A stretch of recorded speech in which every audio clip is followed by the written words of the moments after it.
Hello friends, welcome back to our YouTube channel. So in the previous video, we have seen the architecture of JVM or how JVM works internally. So in this video, we are going to cover what is in singleton class, how to create a singleton class, and where and when can we use the singleton class. So let's begin.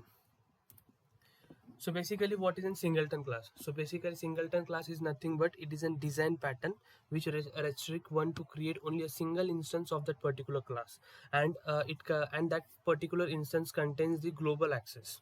Okay, so it is nothing. So for the singleton class, every time whenever you create the instance, it will generate the same instance or only a single instance of that particular class. We cannot create the multiple instance of that class. Okay.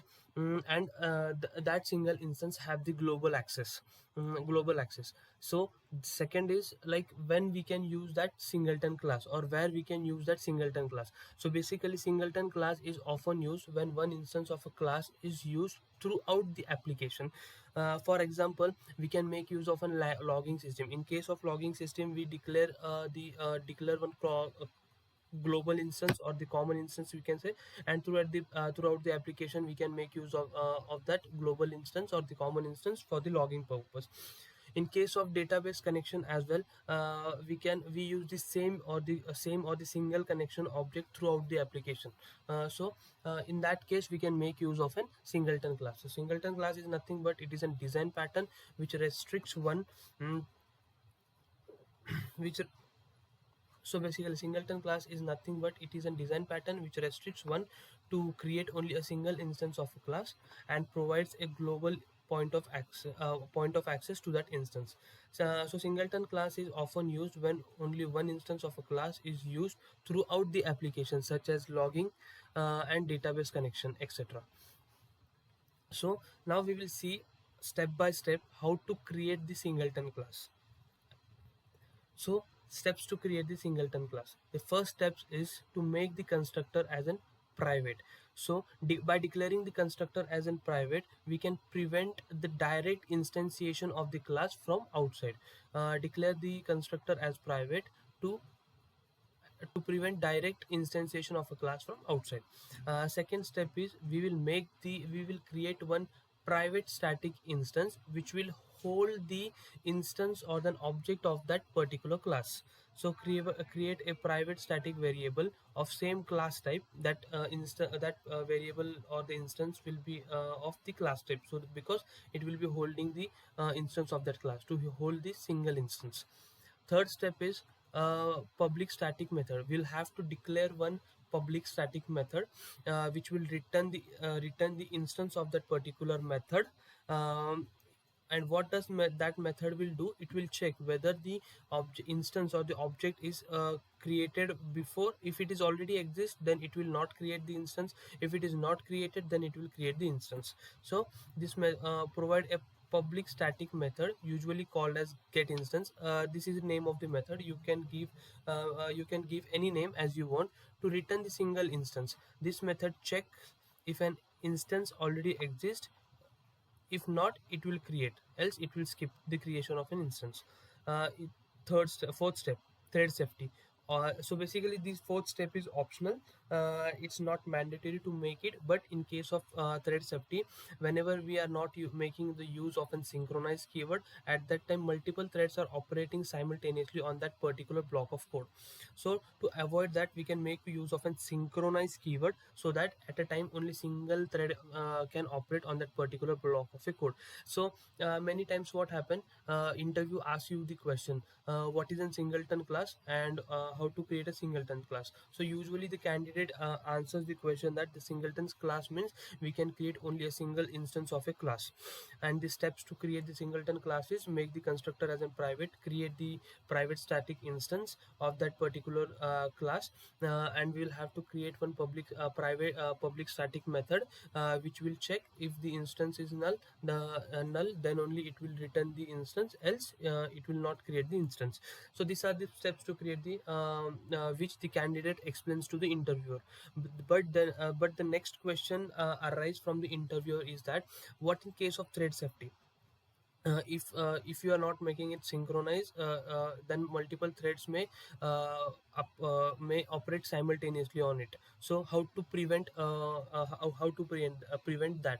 So the simple answer is, you should answer is like, we can make use of a synchronized keyword, public static synchronize, the name of the class and the name of the method.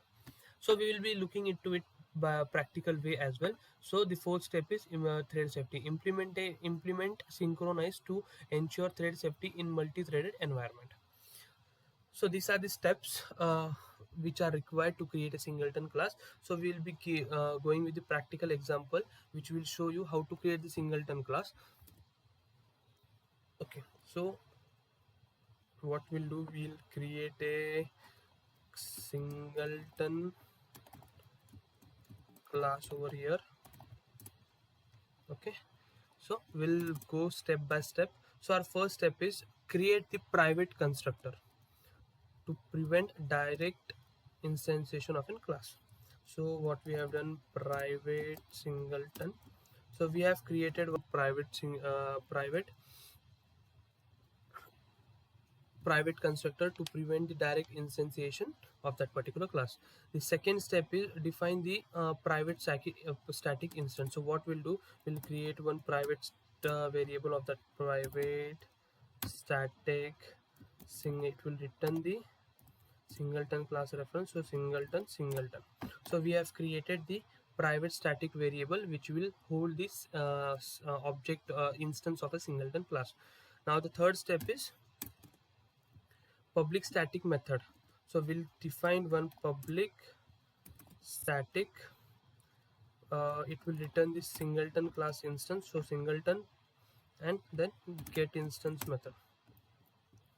So what this method will have, in this we'll just check if the singleton, the variable that we have created, is equals to null, then singleton equals to new singleton, and it will simply return this.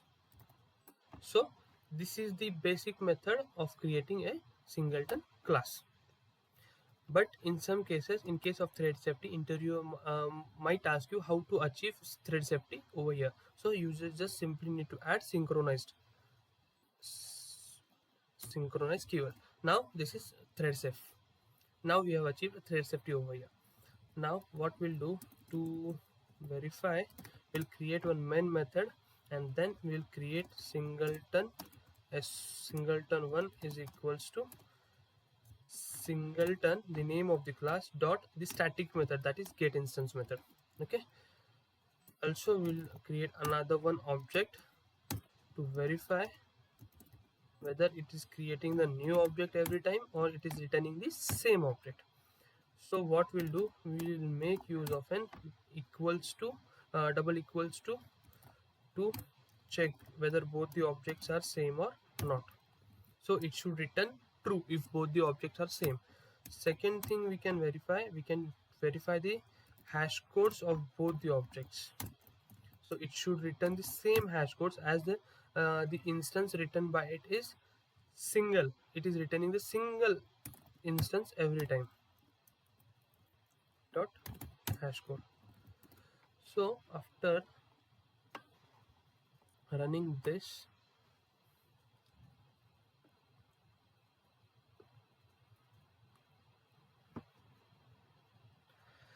so this should return true,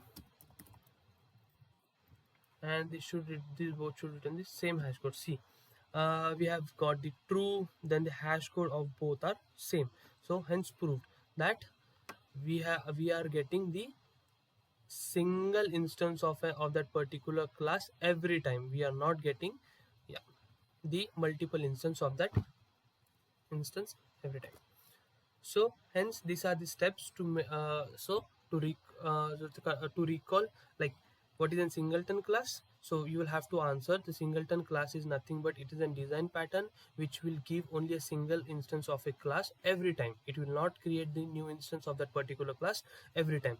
Second, the steps to create it: private constructor. First step is to make the constructors in private. Second step is you will have to define the private static instance or the variable of that particular class. Then third step is to make the create the public static method which will return the instance of that class. And fourth step, in if the interview asks you how to achieve thread safety, you should be good to answer now. We should just make use of a synchronous keyword over there. So these are the steps to create the singleton class. So thank you guys. If you are new to the channel, please do like and share or subscribe to the channel. Thank you.